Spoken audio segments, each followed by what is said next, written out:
Netanyahu এ তো টের পাইতেছে না মুসলমান মেরে আনন্দ করতেছে। মনে রাখবেন, যার হাতে মুসলমানের রক্ত লেগে আছে, আজও পৃথিবী, আজও কাল হোক, পৃথিবীতে তার পরিণতি নমরুদ ফিরাউনের চাইতেও ভয়ঙ্কর হবে। মুসলমানের রক্ত নিয়ে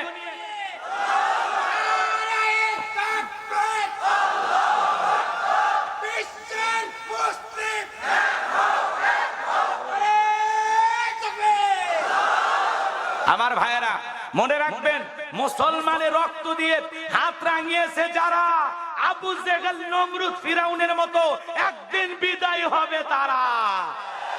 ওদের ধ্বংস অনিবার্য, কথা বলেন ঠিক কিনা? 2 দিন আগে আর পরে যে সমস্ত জালেম বেঈমানরা মুসলমানের রক্ত নিয়ে খেলা করেছে, এদেশের আলেমদের উপরে নির্যাতন জুলুম করেছে, ওদের পরিণতিও ভালো হবে।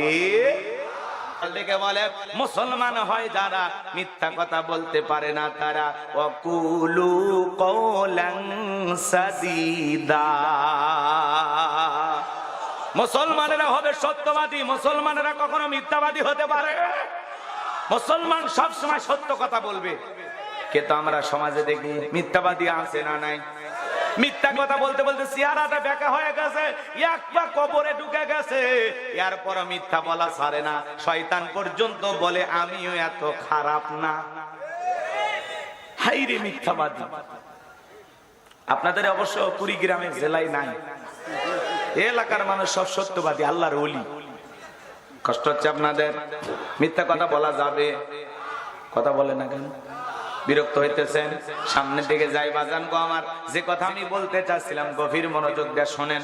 এইবার উমায় ডেকে বলে, বেলাল রে, উটদুম্বা ছাগলের মালিক বানায় দেব, থাকার জন্য ভালো ঘরের ব্যবস্থা করে দেব।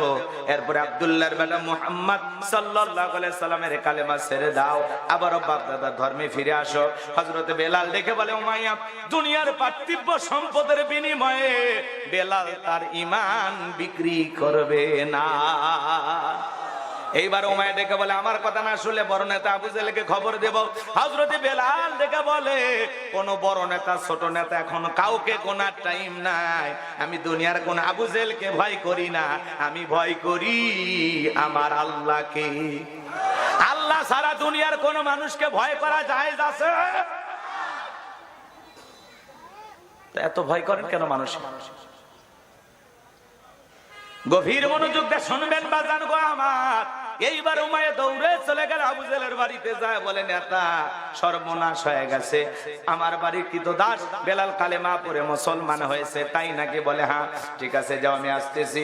আবু জেহেলের একটা বিশেষ বাহিনী ছিল, যাদের কাজই হলো নতুন নতুন কালেমা পড়ে যারা মুসলমান হয়, আর এদের মধ্যে যারা দুর্বল, অসহায়, গরিব, চাকর, এদের উপর নির্যাতন জুলুমের স্টিম রোলার চালাইতো। আবু জেহেলের একটা বিশেষ বাহিনী ছিল, রাসূলের কাছে যারা কালেমা পড়ে মুসলমান হতো তাদের উপর নির্যাতন জুলুমের স্টিম রোলার চালাইতো। আজও পৃথিবীর দিকে তাকায় দেখবেন, জালেমদের বিশেষ একটা বাহিনী আছে, ওই বাহিনীর মাধ্যমে দেশের টুপিওয়ালা, দাড়িওয়ালা, আল্লাহওয়ালা আলেমদের উপর নির্যাতন জুলুম চালায়। কথা কন না কেন? ফিলিস্তিনের দিকে তাকায় দেখেন নেতানিয়াহু, কথা কয় না কেন? নাম শোনেননি আপনারা? নেতানিয়াহু ফিলিস্তিনি মুসলমানদের উপর নির্যাতন জুলুম চালায়। ৭৭ বছর ধরে ফিলিস্তিনি মুসলমানেরা মার খাইতেছে, রক্ত দিতেছে। এক সময় এই ইহুদি জাতির পৃথিবীতে বসবাসের কোনো জায়গা ছিল না, কোন দেশ তাদেরকে আশ্রয় দিত না। একমাত্র ফিলিস্তিনের মানুষেরা দয়া মায়া করে একটু থাকার জায়গা দিয়েছিল, ব্যবসা করার অনুমতি দিয়েছিল। সেই সুযোগেই ওই ইহুদিরা মুসলমানদের ঘাড়ে চেপে আজকে মুসলমানের টুটি চেপে ধরে মুসলমানের পরিবার ধ্বংস করতেছে। বৃদ্ধ থেকে শিশু পর্যন্ত কেউ ওদের বোমার আঘাত থেকে নিস্তার পায় না। হাসপাতাল, মসজিদ, সব জায়গায় হামলা করে। ওরা হলো পৃথিবীর সবচাইতে নিকৃষ্ট মানব রূপী জানোয়ার। আমার ভাইয়েরা গভীর মনোযোগ দিয়ে শুনবেন, যে কথা বলতে যাচ্ছিলাম। এইবার আবু জেহেল তার সাঙ্গ পাঙ্গ ক্যাডার মাস্তান তার বাহিনী না উমাইয়ের বাড়িতে হাজির হয়ে গেল। ডেকে বলে, বেলাল এই দিকে আসো। বেলাল রে, আমি তোরে পার্সোনাল ভাবে মোহাব্বত করি। বেলাল, এসব কি শুনছি, তুমি নাকি কালেমা পড়ে মুসলমান হয়েছো? হযরতে বেলাল ডেকে বলেন, হ্যাঁ বুঝে গেল, আমি বিশ্ব নবীর কাছে কালেমা পড়ে মুসলমান হয়েছি। আবু জেহেল ডেকে বলে, বেলাল রে, উর্দুম বা ছাগলের মালিক যদি হতে চাও বানায় দেব, ব্যবসা যদি করতে চাও দিরহাম টাকা পয়সা যা লাগে ব্যবস্থা করে দেব, ভালো ঘর বাড়ি ব্যবস্থা যদি লাগে প্রয়োজন হয় দিয়ে দেব। বেলাল রে, তুমি যা চাইবে তাই তোমাকে দেওয়া হবে, তুমি চাইতে দেরি, আমরা দিতে দেরি করব না। হযরতে বেলাল ডেকে বলে, আবু জেহেল রে, দুনিয়ার পার্থিব সম্পদের বিনিময়ে দুনিয়ার সব সম্পদ যদি আমি বেলালকে দিতে চাও, দুনিয়ার সব সম্পদ ছাড়তে রাজি, বিশ্ব নবীর কালেমা ছাড়তে রাজি নাই। একটু চিৎকার মেরে বলেন আল্লাহু আকবার। বেলালের মতো যারা খাঁটি ইমানদার, এদেরকে টাকা দিয়ে কেনা যায়, কিন্তু মুনাফিক মার্কা মুসলমানেরা টাকা পাই যেদিকে বিক্রি হয় সেদিকে, টাকা যেদিকে ফতুয়া সেদিকে, হালালকে হালাল বলে আর হারামকে হালাল বলে চালিয়ে দেয়। বিরিয়ানির প্যাকেট আর ডিম পাইলে কয় ম্যাডাম আপনি জান্নাতি, কথা কয় না কেন? এদের সেরকম আছে না নাই? কি যে পাইছে, টাকা যেদিকে ফতুয়া সেই দিকে, টাকার বান্ডিলের জোরে ওদের ফতুয়া এদিক সেদিক হয়। রাগ করেছেন বুঝি আপনারা? মন খারাপ করবেন না। কুড়িগ্রামের মুসলমানেরা ঘাটে ঘাটে মার হবে, সাউন্ড হবে না। আপনারা আবার একেবারে আমাকে অন্য কিছু মনে করবেন না। কি ভাবতেছেন? কষ্ট হয়, বিরক্ত লাগে? লিল্লাহি তাকবীর। এজন্য টাকার কাছে বিক্রি হওয়া যাবে। টাকার কাছে বিক্রি হয় কারা? মুনাফিক মার্কা মুসলমান যারা। আর মনে রাখবেন, একজন বৌদ্ধ, খ্রিস্টান, হিন্দু, অমুসলিম, এদের দ্বারা ইসলাম যতটা না ক্ষতিগ্রস্ত হয়, নামধারী মুনাফিক মার্কা মুসলমানের দ্বারা ইসলাম সবচাইতে বেশি ক্ষতিগ্রস্ত হয়। কথা কি বোঝা গেল? আমার ভাইয়েরা গভীর মনোযোগ দিয়ে শুনবেন, আমি যে কথা বলতে চাচ্ছিলাম। হযরত বেলালের কথা শুনে আবু জেহেল ডেকে বলে, বেলাল, এত সুন্দর প্রস্তাব দিলাম, প্রত্যাখ্যান করলাম, মেনে নিলা না। সোজা আঙ্গুলে ঘিউ না উঠলে আঙ্গুলে একটু বাঁকা করা লাগবে। এই কথা বলে যুবকদেরকে লিলিয়ে দিল, চাবুক দিয়ে পিটাও। হযরত বেলালকে চাবুক দিয়ে পিটানো শুরু করা হলো। এরা যত জোরে চাবুক মারে, বেলাল তত জোরে আল্লাহর জিকির করে।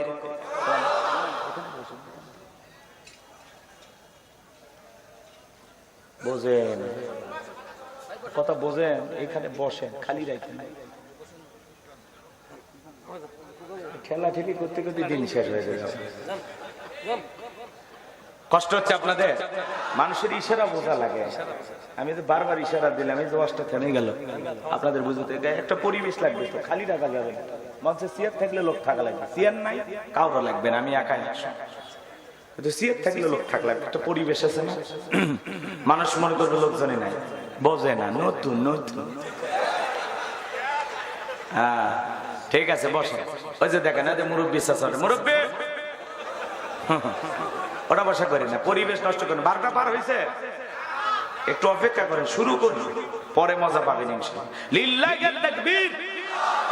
আমার ভাইয়েরা, হযরতে বেলালকে চাবুক দিয়ে পিটানো শুরু করা হলো। হযরত বেলালকে চাবুক দিয়ে যত জোরে আঘাত করে, চাবুকের আঘাত যত জোরে হয়, বেলালের কণ্ঠ দিয়া তত জোরে আল্লাহর নামের জিকির হয়। চাবুক দিয়ে পিটাইতে পিটাইতে কালো চামড়া গুলো ফেটে রক্ত ঝরা শুরু হয়ে গেল। আবু জেহেল ডেকে বলে, বেলাল, মারতে মারতে চামড়া ফেটে রক্ত ঝরতেছে, তারপরেও কি মুহাম্মাদের কালেমা ছাড়বি না? হযরতে বেলাল ডেকে বলে, আবু জেহেল রে, মারতে মারতে যদি মেরেও ফেলে দাও, জীবন দিতে রাজি, কিন্তু নবীজির কালেমা ছাড়তে রাজি না। ঈমান কারে বলে ভালো করে বোঝেন। এইবার আবু জেহেল ডেকে বলে, বেলালের পায়ে রশি লাগাও আর উঠের পায়ের সাথে পাটা বাঁধো। পায়ের রশি লাগাইয়া উঠের পায়ের নিচে রশিটা বাঁধা গেল। হযরতে বেলালকে নিয়ে মরুভূমির গরম বালিতে শেষরায়া শেষরেনে ঘোরা হলো। আরবের বালিগুলো এত গরম, চাল দিলে মুড়ি হয়ে যাবে। সেই উত্তপ্ত গরম বালিতে হযরত বেলালকে শেষরায়া শেষরেনে ঘোরা গেলো। বাবলা গাছের কাটা গেলো, জিহ্বার ভিতরে পেরেকের মতো মারা গেলো। এত নির্যাতন জুলুম চালানোর পরে বিকেল বেলা ডেকে বলে, বেলাল, চাবুক দিয়ে পিটাইলাম, পায়ে রশি লাগায় শেষরায় শেষরেনে ঘুরলাম রে বেলাল, তারপরেও কি নবী মুহাম্মদ সাল্লাল্লাহু আলাইহিস সালামের কালেমা ছাড়বি না। হযরতে বেলাল দেখে বলে আবু জাহেল, মারতে মারতে যদি মেরেও ফেলে দাও, বেলালের নিঃশ্বাস থাকবে যতদিন, বেলাল ইসলামের পথে টিকে থাকবে ততদিন। আমার ভাইয়েরা, এইবার আবু জাহেল দেখে বলে, যুবকেরা দল, একটা বন্ধকার রুমের ভিতরে বন্দী করে রাখো, আর বিশাল বড় একটা পাথর নিয়ে এসে বেলালের বুকের উপরে চাপায়া দাও। পাথরের চাপার আঘাতে বেলাল মারা যাবে। এই কথা ভেবে বিশাল বড় একটা পাথর হযরতে বেলালের বুকের উপরে চাপায়া দিয়া কাফেররা চলে গেল। হযরতে বেলালের বুকের উপরে বিশাল বড় একটা পাথর, এরপরে ও জিহ্বা নাড়ায় জিকির করে, চোখের কোনাটা দিয়ে পানি পড়তেছে, আর জিহ্বা নাড়ায় আল্লাহর জিকির করতেছে। আপনাকে তো জিকিরি করার জন্য বেলালের মতো কেউ পিটায় না, পিটায় জিকিরি করার জন্য আপনাকে কেউ ধমক দেয় না। এরপরে আমরা কপাল পর আল্লাহর জিকিরি করি না। হাদিস শরীফের ভিতরে আসছে, যেই জিহ্বাটা আল্লাহর জিকিরে ভিজা থাকবে, ওই জিহ্বাওয়ালা মানুষ কোনোদিন জাহান্নামের আগুনে জ্বলবে না। চিৎকার মেরে বলুন সুবহানাল্লাহ। আমার ভাইয়েরা, আল্লাহ রাব্বুল আলামিন বলেছেন, ফাযকুরুনি আযকুরুকুম ওয়াশকুরুলি ওয়ালা তাকফুরুন, তোমরা আমারে স্মরণ করো, আমি আল্লাহ তোমাদেরকে স্মরণ করব। কৃতজ্ঞতা প্রকাশ করো, অকৃতজ্ঞ হয়ো না। তাহলে সব সময় জবান দিয়ে জিকির করব কার? দোকানদারি করতে করতে জিকিরি করা যায়, রিক্সা ভ্যান চালাতে চালাতে জিকিরি করা যায়, রাস্তাতে হাঁটতে হাঁটতে জিকিরি করা যায়, খেতে কাজ করতে করতে জিকিরি করা যায়। জিকিরি করার জন্য আলাদা সময় লাগবে না, টাইম লাগবে না। সব সময় যেন আল্লাহর জিকিরি আমাদের জিহ্বাটা ভিজা থাকে, সব সময় পড়ব সুবহানাল্লাহ সুবহানাল্লাহ, আলহামদুলিল্লাহ আলহামদুলিল্লাহ, আল্লাহু আকবার আল্লাহু আকবার, লা ইলাহা ইল্লাল্লাহ লা ইলাহা ইল্লাল্লাহ লা ইলাহা ইল্লাল্লাহু মুহাম্মাদুর রাসূলুল্লাহ সাল্লাল্লাহু আলাইহি ওয়াসাল্লাম। এরপর আল্লাহ রাব্বুল আলামিনের যত সুন্দর সুন্দর নাম আছে, সেগুলো ধরে ধরে জিকির করার দরকার আছে না নাই? কষ্ট পাইতেছেন আপনারা? বিরক্ত হবেন না বাজান গো আমার। হযরতে বেলালের বুকের উপরে পাথর, এরপরে জিহ্বা নাড়া আল্লাহর জিকির করে, আর দিকে বলে, আল্লাহ তুমি তো সেই আল্লাহ, ইব্রাহিমের জন্য যদি নমরুদের আগুনকে ফুলের বাগান বানায় দিতে পারো, আল্লাহ তুমি কি পারো না? আমার বুকের উপরে পাথর থাকার কারণে তোমার মতো মালিকের জিকির করতে বড় কষ্ট হয়, আল্লাহ তুমি কি পারো না বেলালের বুকের পাথরটাকে তুলার মতো নরম বানায় দিতে? হযরতে বেলাল দোয়া করতে দেরি, আসমানের মালিক আল্লাহ দোয়া কবুল করতে দেরি করে নাই। বেলালের বুকের পাথরটাকে আমার আল্লাহ তুলার মতো নরম বানিয়ে দিয়েছেন। বলুন সুবহানাল্লাহ। হযরতে বেলাল আশিকে রাসূল, নবীর পাগল, নবীকে কতটা ভালোবাসতেন জানেন? বিশ্ব নবী যখন মক্কা নগরীতে পথ চলতো, হযরতে বেলাল একবার ডানে যায় আর একবার বামে যায়। আমার নবী দেখে বলে, বেলাল বুঝি না, একবার ডানে যাও আর একবার বামে যাও, ব্যাপারটা কি আমি বুঝি না। হযরতে বেলাল দেখে বলে, নবী আপনি কালেমার দাওয়াত দেন, ইসলামের প্রচার প্রসার করেন, ওই কাফেররা হলো আপনার শত্রু, আপনাকে টার্গেট করে যদি ওরা ডান থেকে তীর নিক্ষেপ করে, ওই তীরটা যেন সর্বপ্রথম আমি বেলালের বুকের ভিতরে ঢোকে। ও নবী আবার বাম দিকে যায়, মনে মনে ভাবি ওরা যদি বাম থেকে তীর নিক্ষেপ করে, ওই তীরটা যেন সর্বপ্রথম আমি বেলালের বুকের ভিতরে ঢোকে। আমি বেলাল মারা গেলে ইসলামের ক্ষতি হবে না, আপনি নবী মারা গেলে ইসলাম আর মাথা উঁচু করে সামনের দিকে দাঁড়াতে পারবে না। নিজের জীবনের বিনিময়ে বিশ্ব নবীকে বেলাল আগলায় রাখতেন। বলুন আল্লাহু আকবার। প্রকৃত আশিকে রাসূল কারা? নবীর সাহাবী যারা। কথা কয় না? পোস্টার ব্যানার লাগাইলে আশিকে রাসূল হওয়া যায় না। 53 দিন ঈদে মিলাদুন নবী পালন করলে আশিকে রাসূল হওয়া যায় না। কথা কয় না? কথা কয় না? রাগ করতেছেন আপনারা? আশিক রাসূল বেলাল নবীকে কতটা মুহাব্বত করতেন, ভালোবাসতেন জানেন? বিশ্ব নবী যেদিন ইন্তিকাল করেছিলেন, ছোট্ট বাচ্চার মতো বেলাল ফুপিয়ে ফুপিয়ে কান্না করে আর দেখে বলে, আমি জীবনে কোনোদিন আজান দেব না, আমি আজান দেওয়ার পরে বিশ্ব নবী ইমামতি মুসল্লায় দাঁড়াবে না, আমি বেলাল আর কোনোদিন আজান দেব না।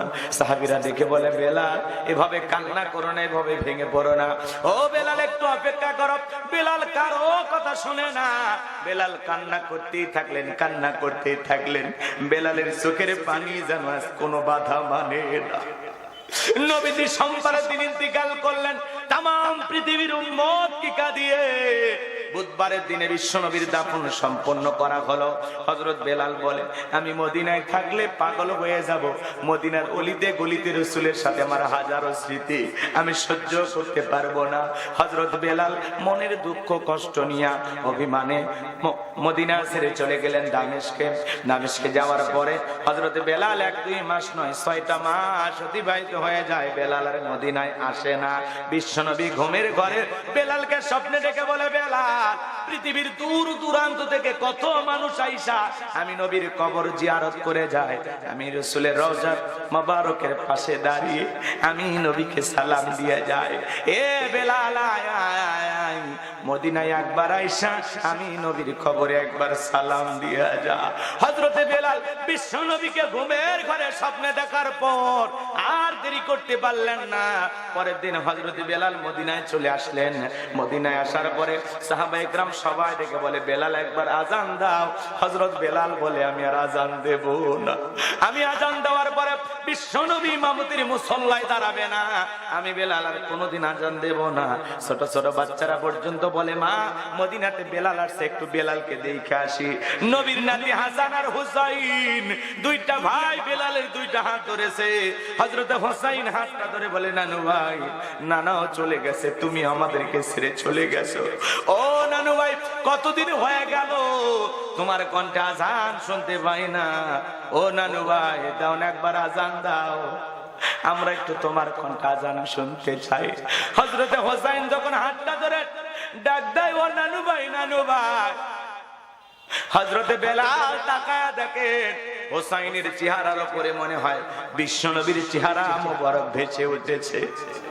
মনে হয় মদিনার নবী ডাইকা বলে, বেলাল দেন একবার আজান দে, আমি নবী তোর আজান শুনতে চাই।